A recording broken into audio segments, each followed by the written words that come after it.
Great news. Side Retired Pod is now partnered with SeatGeek. For all ticketing needs, go to SeatGeek.com and use promo code SideRetiredPod for $20 off your first order. We've got you covered from all things ranging from sporting events to concerts, including the New York Mets, New York Yankees, and Olivia Rodrigo. Yes, this means we're officially taking you out to the ballgame. And now for today's episode of Side Retired Podcast.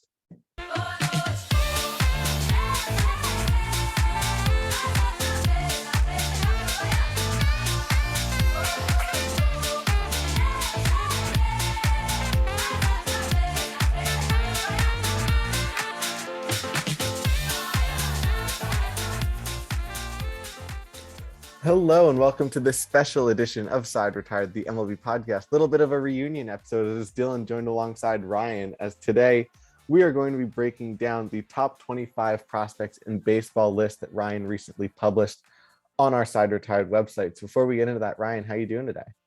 Yeah, I'm doing great. I'm back from school now, as you are from Georgetown. I'm back from Holy Cross, so I'm gonna have a lot more time. I'm gonna try and bring out especially a lot of prospect related stuff as kind of like the quote unquote prospect guru of Side Retired baseball. So I think I'm going to have a lot of stuff coming out. So make sure to look out for that. And today we get to break down our very own top 25 prospect list. And of course, you can go to the Side Retired website, and on Ryan's page itself, there is the actual 1 through 25 list, as well as the 26 through 50. So make sure to go check out both of those lists. In today's episode, we're going to be breaking down a handful of those players that we wanted to highlight and sort of tell you more in depth about. We can start with your number one guy, who technically isn't a prospect anymore, but when we created this list back at the beginning of the season, he was definitely towards the top of that list, but we're going to include him for the sake of our argument here. That is indeed Julio Rodriguez of the Seattle Mariners, so take it away. Yeah, so the cream of the crop for this year's prospect list, I have Julio Rodriguez at number one. It is definitely an interesting year with 3 top guys in Julio Rodriguez, BobbyWhit Jr, and Adley Rutschman really dominating the lists of many of those across the industry. I decided to go with Julio Rodriguez for this, although they're all really interchangeable. You can have anybody wherever you want. Julio, the reason I had Julio is because to me, he really emulates a lot of the prospects that we've seen come up and be very productive almost immediately of recent years. Some guys that really come to mind are Wander Franco and Vladito.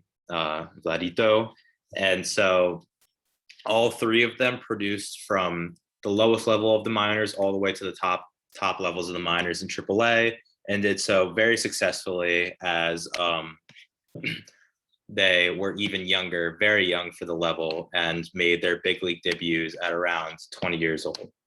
And Julio, also similar to Wander Franco, is more in the 5-tool mold of those 3 guys compared to Vladimir Guerrero Jr. as well, as he's not only can hit for average and power as Vladimir Guerrero Jr. can, but he also has a fielding ability, as the Mariners have played him in center field so far, as well as the range, which helps him to do so with his speed. He's already posted elite level sprint times out in the outfield to go along with his glove, bat, and power.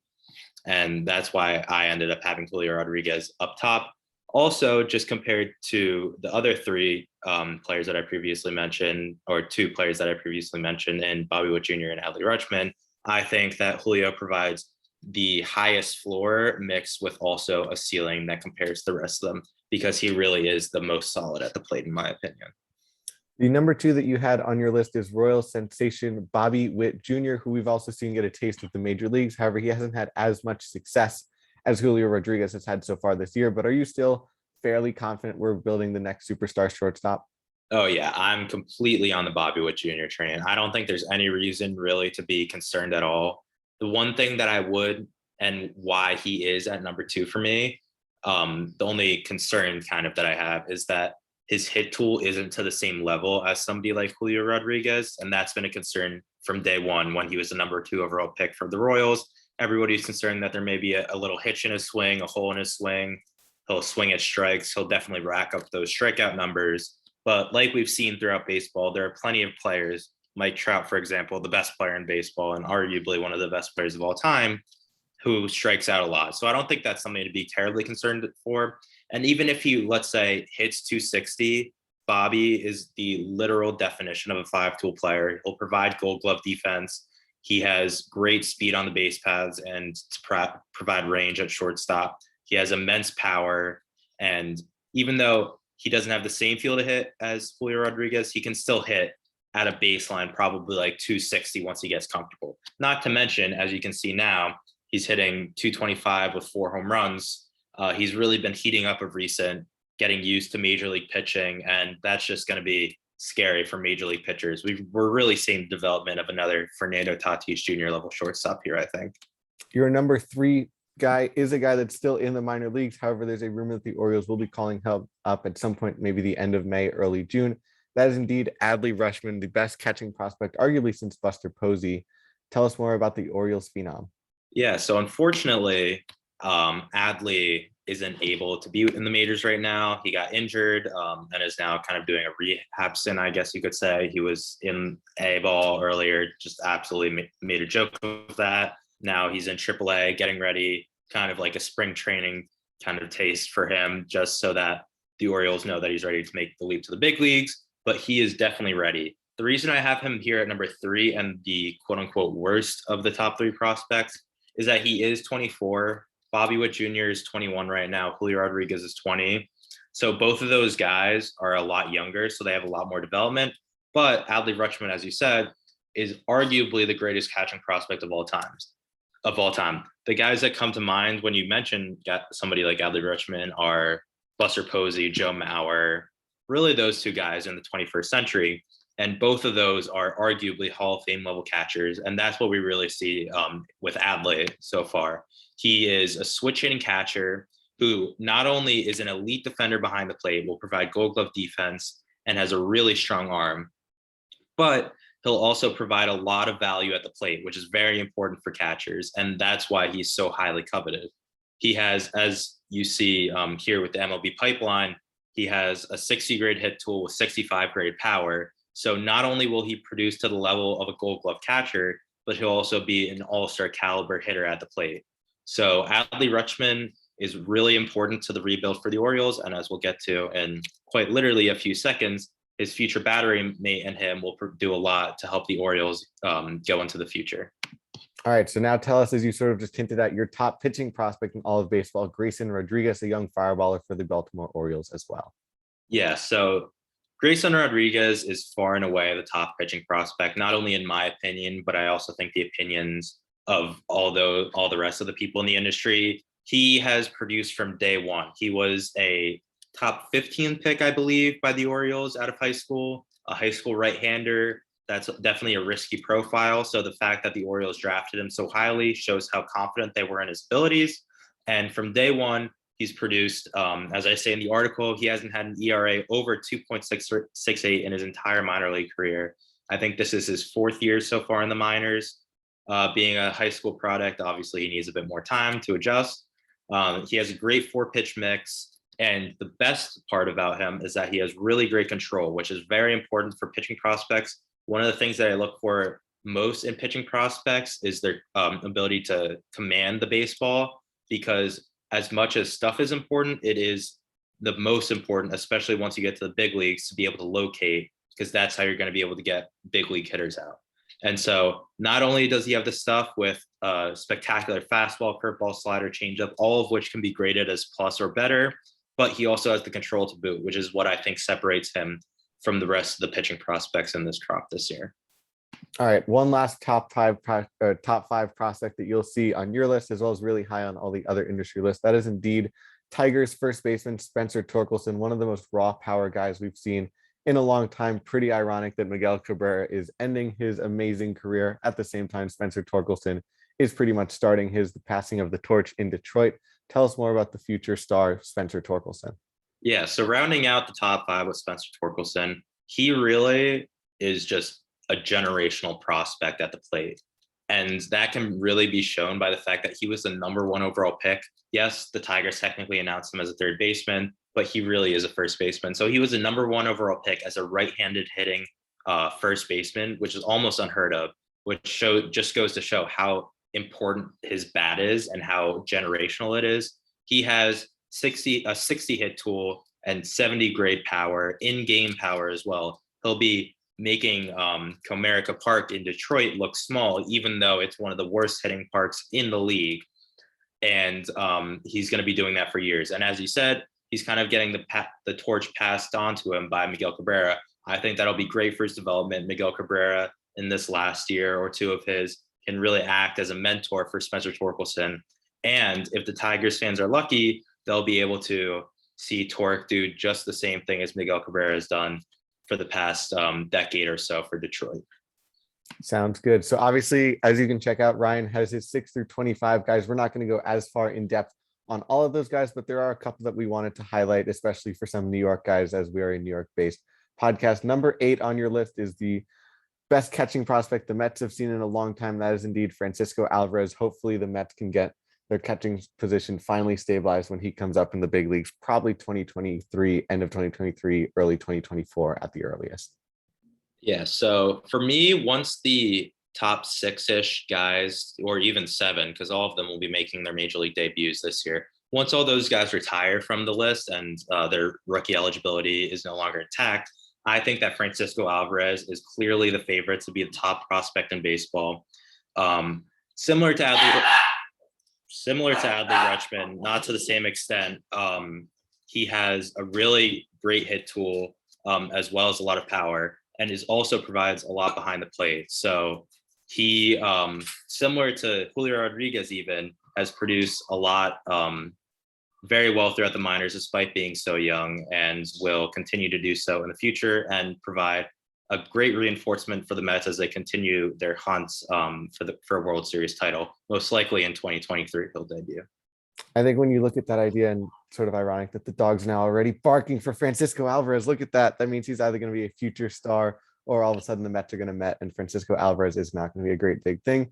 But in general, the Mets have James McCann already locked up for the next 2 years after this year. So that's going to set up a really perfect timeline for the Mets to potentially have James McCann become a backup catcher in his 4th year, sort of mentor Francisco Alvarez as he eventually comes up to the big leagues and hopefully does his thing. I know in Double-A at the beginning of the year, he was absolutely raking. When James McCann actually got injured this year, Mets fans were like, let's call him up. But I think, as you're mentioning, a little too early to see him in Queens already, but definitely bright things ahead in the future for Francisco Alvarez. All right, Yankee fans, we're not going to leave you guys out as well. At number 11 on Ryan's list, we have Anthony Volpe. Talk to us about the Yankees shortstop that basically they passed on Correa, Seager, Semien, Story, thinking this guy's the next big thing. Yeah, so for those of you Yankees fans who were kind of disappointed by how Gleyber Torres ended up, although I wouldn't say he's a bad player by any means, definitely a great starter. He's had to move to second base, though. We didn't really get our Derek Jeter replacement that we've been looking for since he retired. I think that Anthony Volpe really has the ability to become that guy. He's a New Jersey kid. He went to the Del Barden High School alongside our number 12 prospect, Jack Leiter. Was drafted in the 1st round out of high school with the late 1st round pick by the Yankees, and really didn't get to play up until 2021. He fell ill after the draft, which only allowed him to play a few games to start his pro career. And then obviously we had the COVID outbreak, which caused the minor leagues to completely shut down. He didn't have that season at all. So he really broke out onto the scene to the surprise of many in 2021, and actually won MLB Pipeline's hitting prospect of the year by hitting 294, and was just 3 home runs away from a 30-30 season. So not only is he great at the plate and on the base paths, but he also has the ability to field very well and has a strong arm. And I think that will set him apart from somebody like Gleyber Torres. He'll actually be able to stick at shortstop while also providing that offense at the plate. And I think that him, along with Francisco Alvarez, may become a bit of a repeat of what we had a few years ago with Gleyber Torres and Almed Rosario, as 2 of the top 5 or so prospects before they graduate are both from New York, one being from the Mets and one being from the Yankees. And hopefully they can turn out just a bit better than Ahmed and Gleyber. All right, so since you did just mention his former teammate, Jack Leiter, briefly touch upon arguably the highest touted starting pitching prospect of the past couple of years. I know you compare him here to Steven Strasburg. Jack Leiter, we buying the hype and that he's really going to be an amazing pitcher for the Rangers one day? Yeah, I mean, he's excellent. You mentioned Steven Strasburg. That's not a direct comp in terms of stuff or his ability as a pitcher, but more just if you think about the top pitching prospects that we've seen, even of the 21st century, there are guys like Steven Strasburg, David Price, also a Vanderbilt graduate. You have Garrett Cole, all these right-handed pitching prospects. David Price is a lefty, but who went towards the top of the draft, were very hyped, got to the majors quickly. Jack Leiter is really the next in that set of pitchers.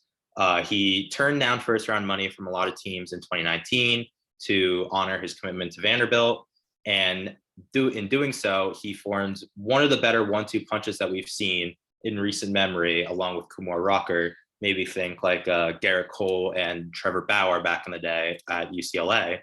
And he produced one of the better pitching seasons we've seen in the college ranks in a long time. And in doing so, he became the second overall pick to the Rangers. The Rangers started him off in Double-A this year, which is an incredibly aggressive assignment, but he's really been meeting expectations there. I wouldn't look at his ERA so far. I think it's in the 4s and think too poorly about it. He's really producing well there so far in terms of strikeout rates, and scouts are really liking what they're seeing so far. So he's definitely going to be able to produce maybe by the end of the year, although the Rangers are not really doing too well, unfortunately, despite their really intense offseason. So more likely than not, he'll come up with guys like Cole Winn in 2023 and really provide reinforcements for the Rangers to try and make a push after what appears to be the start of a disappointing season. Pittsburgh Pirates fans have 3 things to look forward to when they go to baseball games. They have the beautiful PNC Park. They get to watch Brian Reynolds play center field on a daily basis. And they also get to hope that Cole Tucker's girlfriend, Vanessa Hudgens, shows up to baseball games and they get to meet her. Except I think we're probably going to get to see a 4th spectacular thing for Pittsburgh Pirates fans in the upcoming days, if not weeks. O'Neal Cruz, supposed to start the season for them. I know everyone was clamoring after his hot spring training to see him up there. Instead, demoted to AAA, hoping that probably service time manipulation isn't the main factor, but in all likelihood it was. Talk to us about the future Pirates shortstop.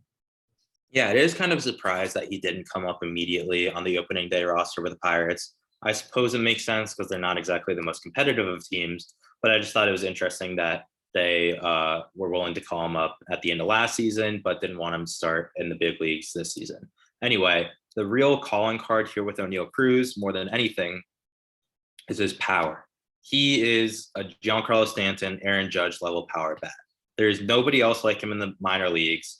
He has 80 grade raw power. He's produced elite level batted. He has an elite batting profile and has produced elite exit velocities, and just like his power is ridiculous. He is a prodigious power prospect. The one problem though is that he is 6'7", which does kind of make his swing a bit long. It's hard for him to make as good of contact, I suppose. So you're not looking for him to be like a 300 average guy. If he hits like somewhere in the 250, 260 range, you'll be happy with that as a lefty bat who can hit probably 50 home runs in a season if he really does well. He also has, with his long legs, is an incredibly good runner and long levers for arms. He's also has a really strong arm across the infield. The one thing I have neglected to talk about so far, but is really just the most intriguing aspect of O'Neal Cruz, is that he's a 6'7" shortstop. He's incredibly lanky and has a lot of range, but it's really hard to play shortstop at 6'7". So while he can do it technically, and he has the ability to be an average-ish shortstop, it could maybe lead to injury or something like that, and you really want that bat at the plate. So odds are within the next few years, he'll probably end up moving to a corner outfield position where not only the bat will play, but the arm will also do very well there.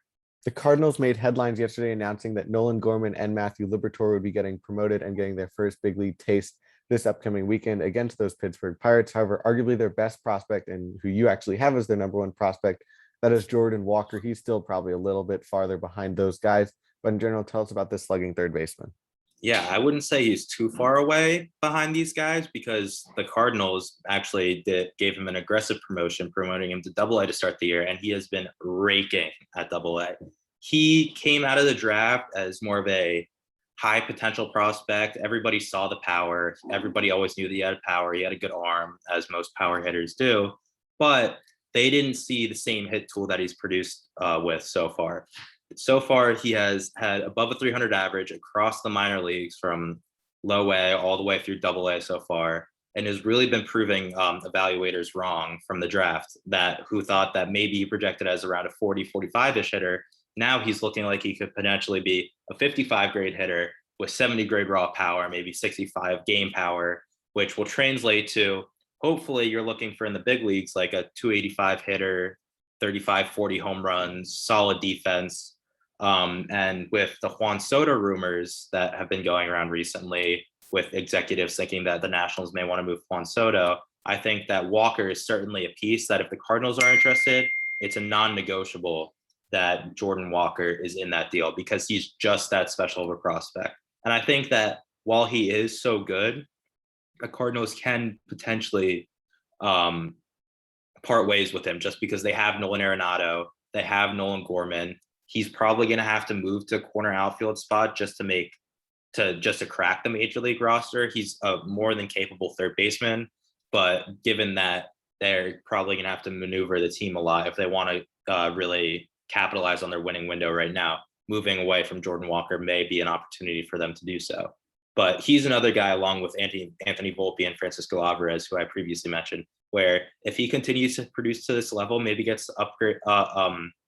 the promotion to AAA for a few games towards the end of the season, he is definitely in the running for being the number one prospect, at least in the minor leagues. So, of course, make sure to go check out Ryan's full article on the Side Retired website to see where guys like Hunter Green, George Kirby, and all the other major leaguers that you've grown to get used to and see where they fit in his top 25 rankings. We also have a lot of great other articles by our other great writers on the Side Retired website that if you're watching the YouTube, you can see those right now on your screen. Make sure to go check out the YouTube for other great individual content like there. I know Curran recently was on talking about the potential for the Dodgers to acquire Juan Soto, so make sure to go check that as well. Website, YouTube, Instagram, Twitter, SeatGeek, $20 off your latest purchase if you go to SeatGeek and you want to go to a ball game this weekend. I know it's getting warm out. It's the first official weekend of summer, so let's head 90 this weekend. Exactly. Let Side Retired take you out to the ball game. Yeah. See, the Yankees are home this weekend for all you Yankee fans. So go watch Nestor Cortez dominate on a Friday night and use promo code Side Retired Pod for $20 off on SeatGeek.com. Well, Ryan, I'm sure we will definitely be hearing from you in the near future. I'm sure Jack and James will also be back Sunday night for the regular episode as always. But unless there's anything else you have to add, nope. I think we're good. Yeah.